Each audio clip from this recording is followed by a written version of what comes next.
Welcome to the 30-Minute Hour.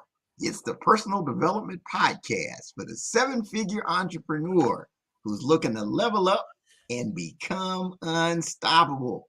I'm your host, Eric Twiggs, your procrastination prevention partner, and I've conducted over 28,000 coaching sessions with seven-figure entrepreneurs.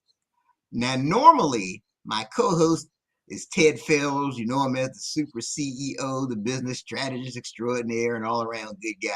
He's not going to be joining us this evening because he is attending a conference, and that's what super CEOs do. So we certainly wish him well. But today we're going to talk about how to expand your sales and attract a following. And I will tell you, I mean, the seven-figure entrepreneurs and the aspiring seven-figure entrepreneurs that watch and listen, you want to lean in because this is an opportunity that you may not have thought of that can really help you to take things to the next level. And as someone who is an author myself, I can speak to what she's going to talk about how writing your book and some other things can help you to expand your sales and attract a following. So make sure you pay attention to this because this can really be a game changer for you. But please know that this is not your everyday podcast. We do things a little different here on the 30-Minute Hour. I didn't get a chance to prep Nancy backstage that we're a little different, but she seems like she's well versed on any and every topic. So I think we're gonna have some fun, right? Yeah, this is going to be fun. This will go great. So again, we're going to talk about how to expand your sales and attract a following. And I'm going to go ahead and introduce our guest for the hour. She, before becoming a book coach and an award-winning publisher, she had a wide array of business expertise. She formerly worked for both IBM and Oracle Corporations, selling high-end software to Fortune 500 businesses. And she was faced with this family crisis in 2006 that changed everything. So she had to make a major pivot in her life, and that's how she became who she is today. She started the award-winning nonfiction publishing house, Stonebrook Publishing.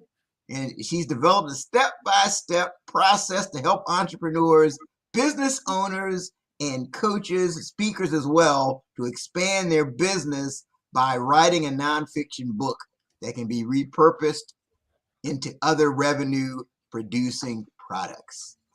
So please join me in welcoming to the 30-Minute Hour podcast, Nancy Erickson. Thanks, Eric. What a great buildup. You know, I can tell you are a real pro. Well, thank you. Thank you. It's truly an honor. And I've been looking forward to this episode for quite some time because I just think there's tremendous value in writing a book and getting your message out there to the world. And I think there's some entrepreneurs that may have heard the idea before, but hopefully after this episode, they'll be putting pen to paper or contacting you as far as what to do next. Yeah, I would love that because, I mean, I love nothing more than helping people to get their ideas pulled together and presented in a book. But it would be rare if your seven-figure entrepreneurs had not thought of writing a book. I mean, it usually floats through people's minds at some point or another. And then it's like, I'm going to do that someday. And I'm going to, I really, that's on my list, maybe not at the top of your list yet, but it could just be on their list. So I imagine most of them have probably thought about it in the past. Yeah, it's interesting you say that. I saw a stat the other day that said something like 80% of the population wants to write a book. And then quite often, like I talk to people who say, oh, Eric, yeah, I've got a book, but it's in my head. That's not a book. Yeah, we got to get it out of you and stuff. So, but you know what? I mean, we work with people all the time who kind of were like that. But, and then I say to them, like, well, don't feel bad about not doing it yet. I mean, if you've never written a book before, how would you even know how to get started? How would you even know what goes in it and such? So You're an author, you know that it's a kind of it can be I mean, it's definitely an undertaking, Oh, and it sure. really helps to know what to do it right the first time. For sure. But so before we go too far down the journey, I do want to give people kind of the backstory perspective to kind of know how you got to this point. Yeah. So you were at one point attending William Woods University. University, yeah, that's right. Yeah, Yeah. it was And so yeah, go ahead. what was your vision? What was your vision back when you Well, were?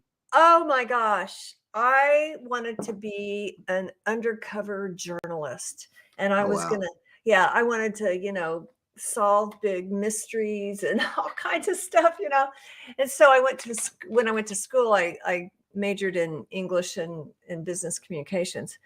But usually when you graduate college, it's like your parents want you to get a job and to be independent and start taking care of yourself and such. And so I didn't pursue that at all in my career. Like you mentioned, I got a job right out of college with IBM. I was a systems engineer, and I worked with them for a while, and then I later in my career I worked for Oracle Corporation. So I kind of abandoned my vision, and I loved to write, and I loved to figure things out and piece things together and all. So I took a step in the direction of the career that would, really earn me a good living, and it did. So it's But I didn't interesting. like it very much. Yeah. That was the bugaboo. Didn't really like it. It's interesting. Like I look back at myself, and like even during times of my educational career, I would struggle with different topics, but for some reason, I always did well in English. Yeah. Like I always was in advanced English classes, and Yeah, and that was a clue. I'm probably a little bit older than you, and the real emphasis was on um, making getting into a career where you could kind of stick and make a good living. And so, and it's technical. Being a systems engineer for IBM is very technical, Oh yeah, which is way on the other end of the spectrum from what I love to do with my time. So I could do it, and I did it well, but I wasn't happy and fulfilled. It just didn't, it was very much a drudgery job to me, but I was making quite a bit of money, so I was pretty trapped yeah. in No, that I think a lot of sense. people in that situation. Yeah, eventually I had kids in college, and that's a big drain financially. I mean, it's like you think of the cost of college tuition and after tax dollars, it's like, oh, it's just it's a heavyweight. It is. And your kids Sure. have to be educated. So we wanted to do that for our kids. So So if you could time travel and go back to when you were an undergraduate at William Woods, with the knowledge you have now, like what advice would you give to your younger self? just chill out, seriously. It's like everything was like a big to do. It seemed like, I mean, I really wish I had pursued the thing that I love to do, because I was gifted at it. And so much of life became a push, because I was in an area where I really wasn't particularly gifted at all. So it made it about 10 times harder. And which, you're at work a lot. And it wasn't just a 40-hour job. It was a lot of travel. It was a lot of, and I just think that I would have been a much more balanced human being if I would not taken the hard road. I mean, we all like to do things that expand ourselves and expand our capabilities and stuff. But some of us are just, we just punish ourselves for the sake of doing the hard thing. And I was kind of like that. And so I really wish that I had taken looked at what I was good at and pursued those things, instead of having this idea that, well, I'm not really this, so I have to make myself this. I think I would have enjoyed life a lot more, and I probably would have been a lot more pleasant to be around too. It's interesting. I think when people hear this thing about, oh, you got to follow your passion, it sounds like it's a cliche, but It's really true. I think it's critical It because is. you're not going to want to do the necessary work if Right. you're not. Ted and I were talking about this, right? Well, it's hard to find your passion. I Uh-huh. mean, a lot of people wander around thinking that's like, I hope they're career coaching, high school students and college students a little bit better now. And I know there's a lot of things they can do to find strength finders and stuff like that. And like, what do you love to do? What would you do if you weren't getting paid for it just because you love to do it, kind of thing? And then go in that direction. And Mm. of course, I mean, playing video games isn't going to make you a millionaire, but you could design them. I mean, you could just. I have a client that he didn't even finish high school, and he went Mm. into designing video games, and he's a 7-figure entrepreneur. I mean, he's doing great and very mature man. I can't.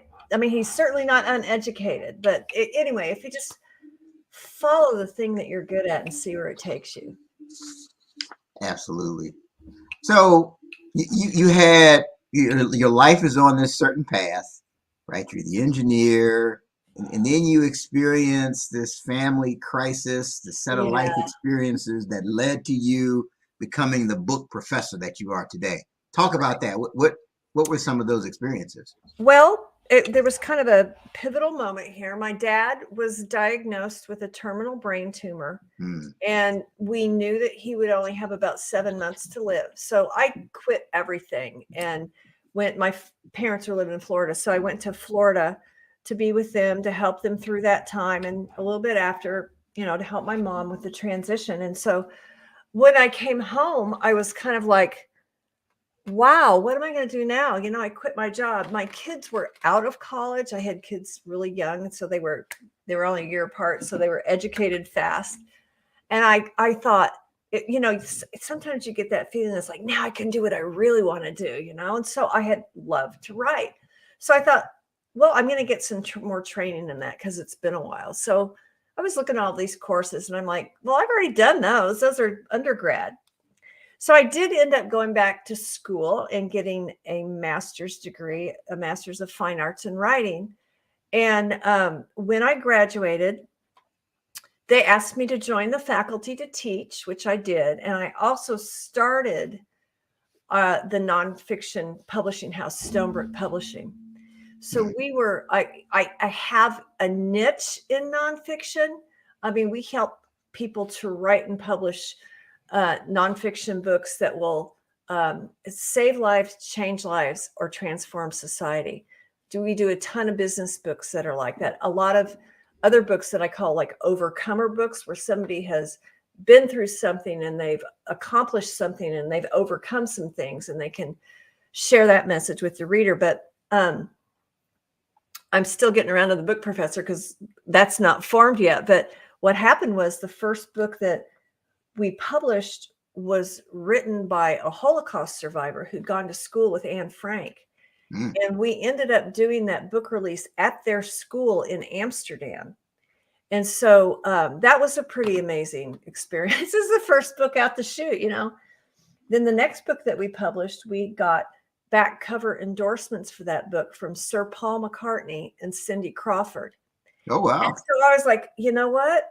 I think I'm doing a pretty good job here. I think I've, figured out what the conventions and publishing are and stuff. And so, but the problem was we were getting so many manuscripts that had a seed of that, changing lives and transforming society in it. But they were so poorly written that we couldn't do anything with the book. There was we couldn't, because normal people don't write books. I mean, not normal people, but the average person doesn't write a book. And a lot of people haven't written anything since they were in maybe even high school. So I took a step back for about a year from publishing and didn't publish anything for a year. And I wrote this step by step by step by step by step process that will take you from your idea all the way to the published product and, published, marketed, distributed worldwide product.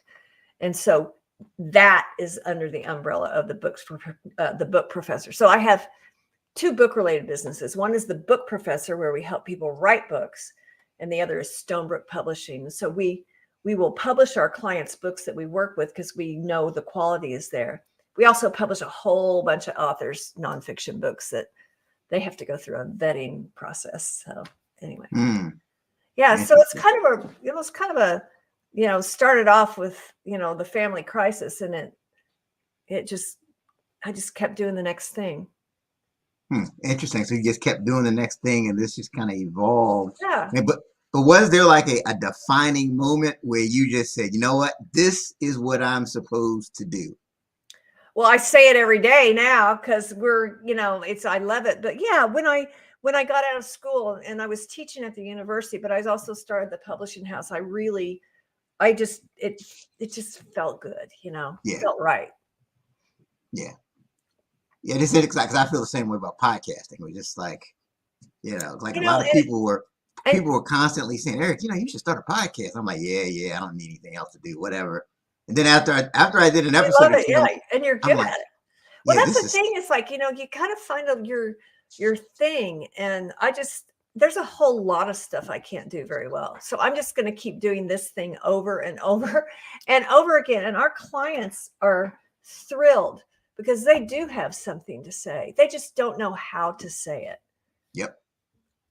So let that be a takeaway for one of our listeners or followers. Find your thing.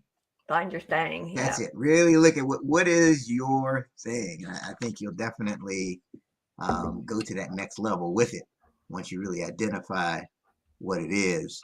All right. So I'm going to address the obvious question here. So why should the entrepreneur who's listening to us right now, why should they write a book? What's in it for them to write a book? Oh my gosh, so many things, but just to put it in a little nutshell, if you want a bigger audience, you need a bigger platform. And writing a book gives you that. So many of our authors, they want to be public speakers. You need a book to do that. They want to share their story or their method or what they've discovered or gleaned or put together with more people. If you want more influence, you have to have a bigger platform. You have to be able to go places that your body can't go, to spread your message. And like what you're doing with podcasting, Eric, but we're going to, you don't even know the people you reach, right? You can't. No. And you don't need to, you just know that you're making an impact. And the things with both books and podcasts is they last a really long time. And especially nonfiction should have a really, really long shelf life. We help our authors to write in a way that it doesn't date itself so that it gets, out of date. But you mentioned something that is unique to us in the way that we help authors is that at the end, when your book is finished, because of the way that we construct your book, you should be able to take every chapter of your book, if you want to, and repurpose that material for other revenue producing products so that maybe you're a speaker, you want to do keynotes or seminars or workshops or video training or online courses or podcasts even is a nice next step, so that your material, your book is the foundation for that.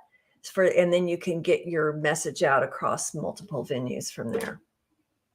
Yeah, that's excellent. I mean, just talking about the impact of the book, I remember when I was first starting, when I was trying to speak, I had been in Toastmasters. I went through the National Speakers Association. Both good. Yeah. Right. And I would approach these organizations like, hey, I can speak for you. But I noticed after I had my book, it was like they would see the book and say, hey, can you speak for me? Yeah. So it does make a big difference. You know what? Okay, so here's the other thing. The book should do three things for you. It should establish you as an expert. It should increase your credibility, and it should help you attract a following, but only if it's well done. There are a lot of people who, self-publishing is a big thing now, and people are misunderstanding that, thinking it means do-it-yourself publishing. It shouldn't be do-it-yourself. That means you hire all the different professionals to do things, and it's a lot of work. that's why, most people would rather have a publisher.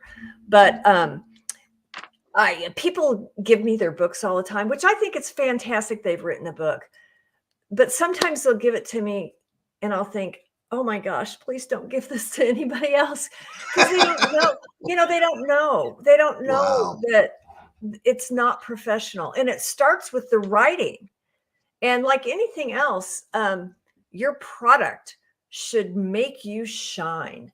I mean, I tell people whenever I produce something, I want to look a little bit better than I really am, So, you put your best foot forward. And if your book has errors in it, or it's not well written, or you use 14-point font to make it longer, all those are just screaming amateur. And who wants to work with that, So a book is not a book is not a book. But the books that we help our authors with can stand shoulder to shoulder with anything on the market. Awesome. So let's talk about your step-by-step process that you use. Yeah. So I come to you, I'm an entrepreneur, I want to write a book. I just heard this podcast with Nancy and Eric. Okay. How does that work? What's next, right? Right. Well, the first thing we start with, and number one, I have to tell you, tell people all you have to have is an idea, but you really don't even have to have an idea yet. You have to have an openness to discovering your idea.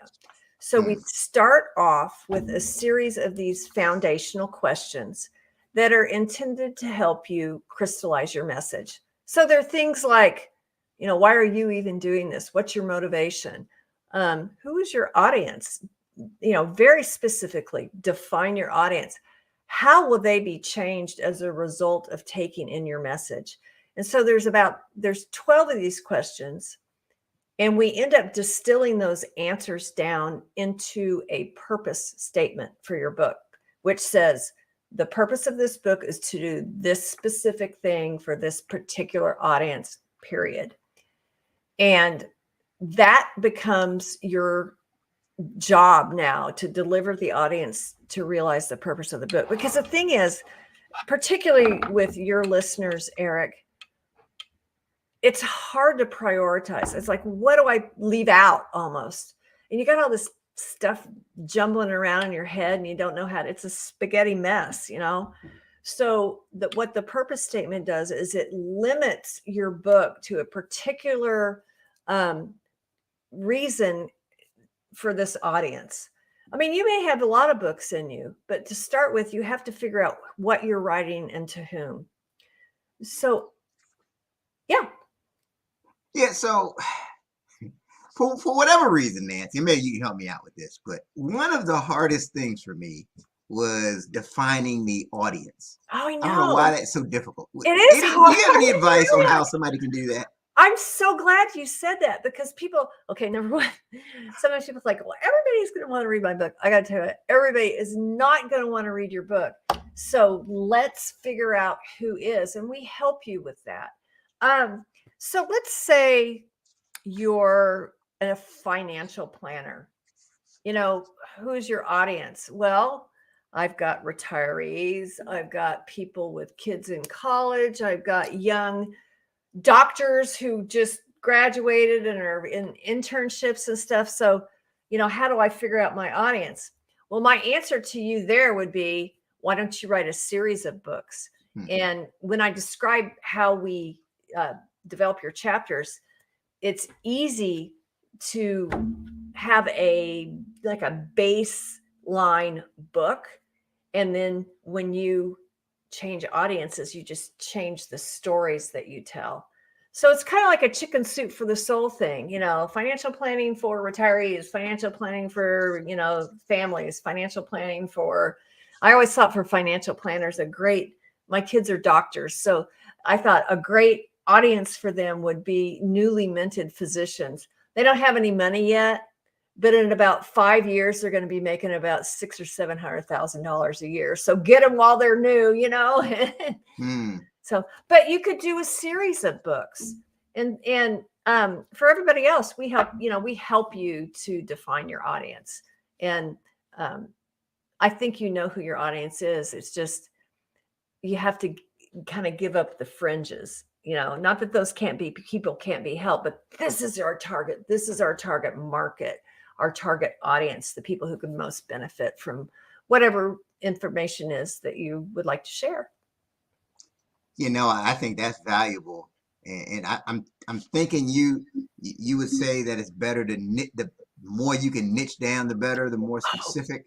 Well, because then you can find those people, find out where they hang out. It's always better to sell a book to groups than one-to-one, but where do those people hang out? Where are they? Where can you speak that you're reaching that audience and all? So it's really critical in the beginning to define your audience and know what the purpose of your book is, so that you can lead them to realize that purpose of your book, which is where your power is.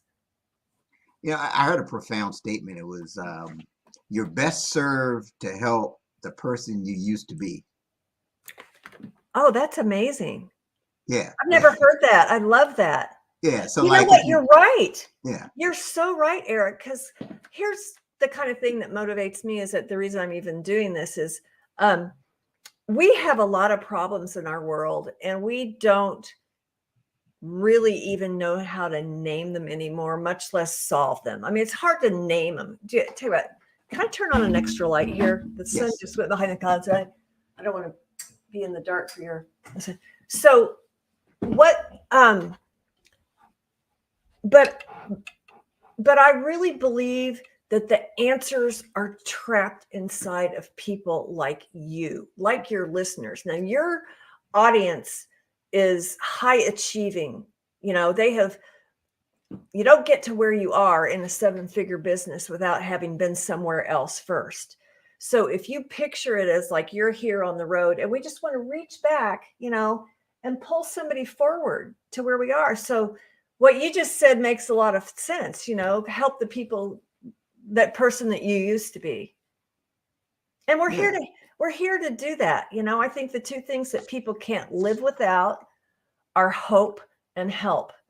And all of our books are intended to offer that to the audience, however they're receiving the material, whether it's through the book or through those ancillary products that we talked about earlier. People can't live without hope and help. Totally agree. And food, water, and air. Yeah, no, that's awesome. So tell us one of your client success stories where they came in, they didn't have a clue. Yeah, and before we do that, Eric, got a great book. Yeah, let me tell you about a little bit more about the process first, because I left out the best part. So I talked to you about starting with those foundational questions. Once we have the answers to those, then we can develop your purpose statement.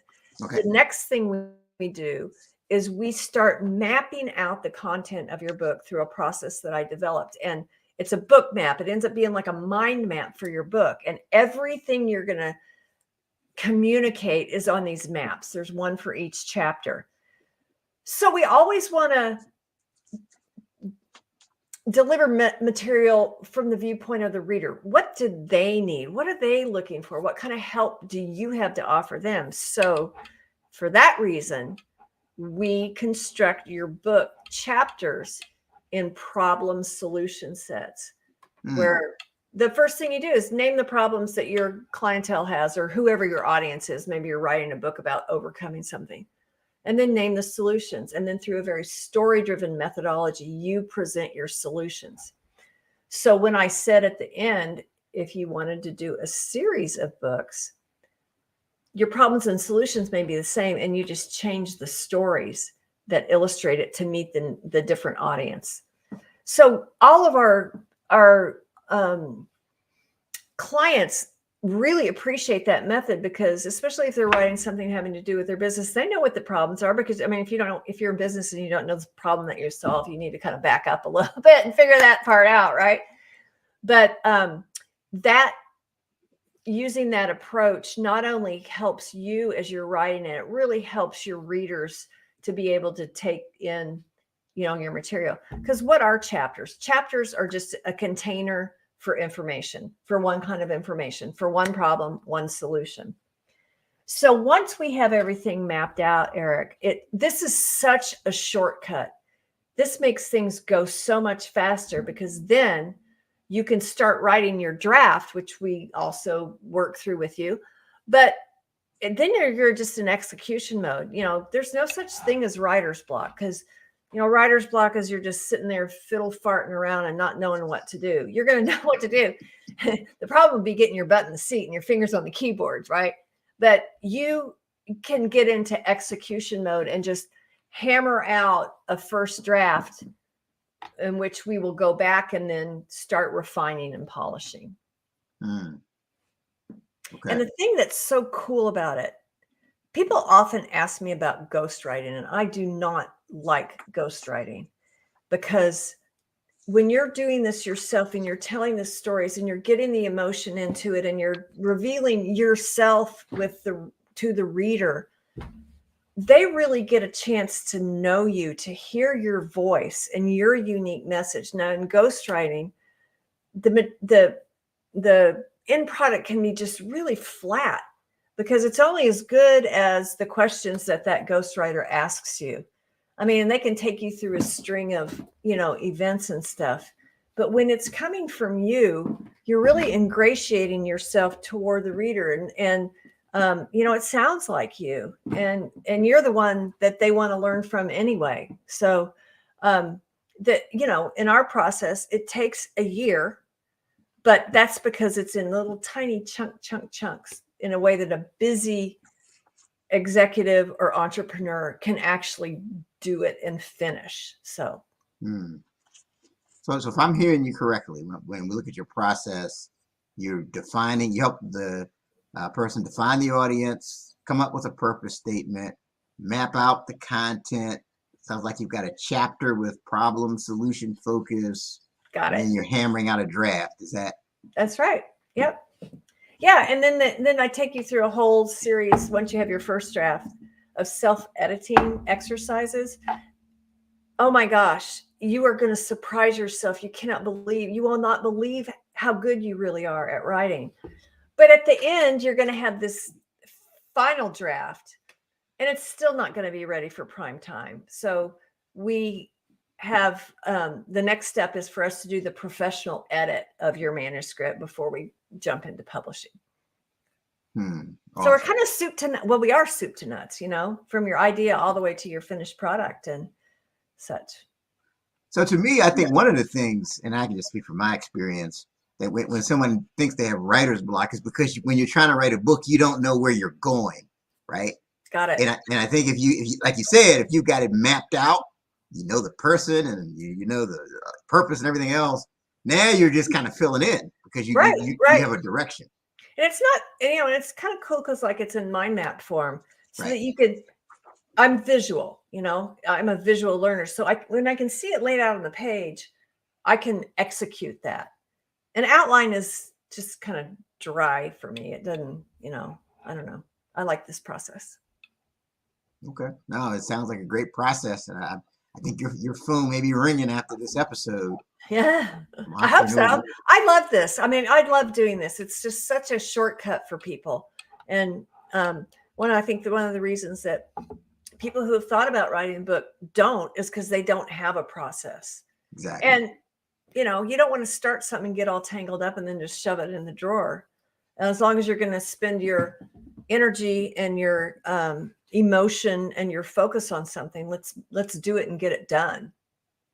For sure. So now that we've spoken about the process, I am curious to know about a success story that came to you. Maybe they didn't know where they were going with their book, and then now they're this big time author. Well, I've got something right over other shoulder here. Do you see it says CEO Tools 2.0? I can't really see I can't see the exact book. But I see the area. Well, anyway, let me tell you about this author. So he had this idea, and his book is written for CEOs, and it's all about all the processes, et cetera, that you do to run a sustainable, repeatable business that you can actually step in and out of, because it's running like a top. So this gentleman became, are you familiar with, I don't know if you're familiar with Vistage, but he became a Vistage speaker, which CEO, CEO group. Yeah. Yeah. and he became the voted 2 years in a row the best Vistage speaker based on his book content for 2 years in a row. And then it's called Tech in Canada, and he was voted their best speaker there. He sold 10,000 or more books on this process. So it really helped him, get that out. His name's Jim Canfield. Get that message out, and it's valuable. It's very valuable. People like repeatable processes that you can teach them so that they can, get the results that you're promising. Yeah, repeatable processes. Go ahead. Well, I was going to say another client of mine, Nicole Bell. She is this brainiac MIT educated developer of medical devices, and her husband did the same thing. And so there's just this kind of cute all-American couple that all of a sudden he's starting to have some real memory issues. Anyway, they diagnosed him with early onset Alzheimer's, and she just didn't believe it because he was too young and there was nothing in the history of their family. Anyway, they went through an ordeal where he was gradually losing himself. And she did all this research and all kinds of stuff. And anyway, long story short, he died about a year ago, and his brain was completely gone. And it turned out that the root of it was Lyme disease, which was something she had suggested to them at the very beginning of the treatment. And if he had gotten the proper treatment for Lyme disease, he wouldn't have had any of those issues. So her book is called What Lurks in the Woods, and she's become a national speaker about tick-borne illnesses and Lyme disease. She was on the Today Show. She's been on all kinds of, different, doctor shows and stuff like that. But now I think that what she's doing is she's married her experience together with her technical skills, and they're developing testing protocol for Lyme disease to be used everywhere. So, I don't know. I'm just really proud of her. I'm proud of all of our authors. They have done amazing things. And none of them knew kind of how to do it in the beginning. So they've done very well. And that's interesting. It kind of goes even like with you. A lot of times when there's a crisis, there's also an opportunity to help people. Right. To really get your message out there. Right. Yeah. That's an incredible story. And so that proves, your model works. So it does, and it's like, I'm proud of what we do here because we do a really good job. A lot of our books win national awards, and our authors surprise themselves about how well they can do. They're really good at what they do in the day-to-day life, and it's not much of a stretch to communicate that to others in a really meaningful way in order to help them do what they do better. So it's a real privilege. We meet a lot of interesting people, and I love helping them.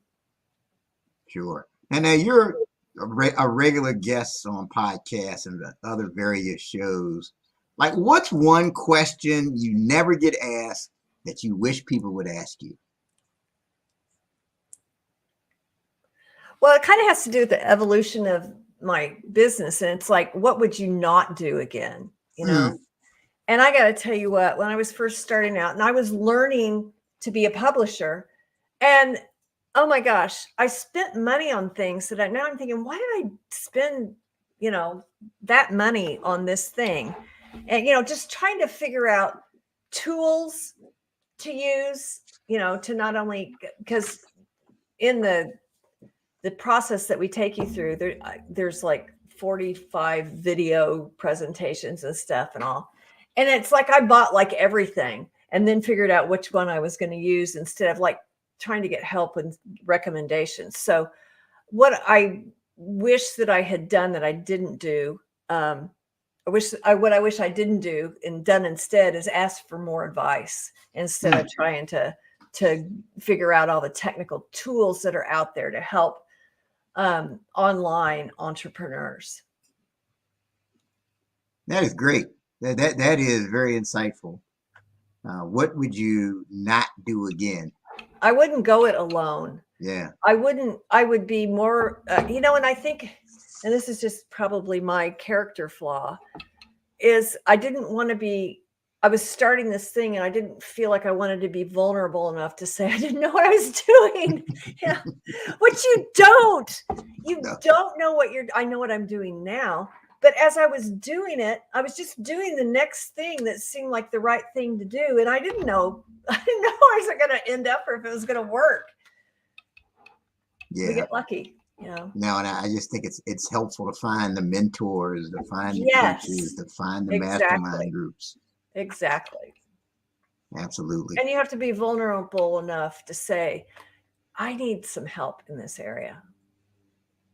So the challenge is, right? You get to where you are by not showing vulnerability a lot of times, just kind of figuring it out, trying to just charging forward. So it's not natural to say, you know what, I need help. You're exactly right. So, and we all do, good coaches have coaches, right? We have people that help us. I figured that part out now. So it's all good. Yeah. So I recently been working with a coach. She's told me like 15 different things that I need to change. And I'm like, she's 100% right. Yeah. And it's very easy, but I think everybody needs a coach. I do too. I totally believe that. And, even if you're pretty self-aware, you have real blind spots. For sure. I mean, and there's stuff that I just naturally shy away from something if I think I'm not going to be good at it, instead of making myself kind of go through it, and get better. So sure. Coaches need coaches. Coaches need coaches. People need to write that down too. Mm-hmm. Speaking of write this down, we're actually coming to our final segment of this episode. It's called Write This Down. Oh, good. So we're going to go and talk about at least one idea from this episode that the people need to write down so they can level up. So Nancy, we'll start with you. Now, you've said a lot of quotable things, but what's another thing that people need to write down from this episode? You can do this. You are the only one who has your story. You're the only one who knows what you know, who's been through what you've been through, knows what you've discovered and what you have to offer. And nobody else can do it but you. And what you have is important enough that you need a bigger platform, which is what a book and all the things that follow can help you do, because your voice is really important. We have a lot of problems in the world, and you can solve one. We can't solve all of them, but you can solve one.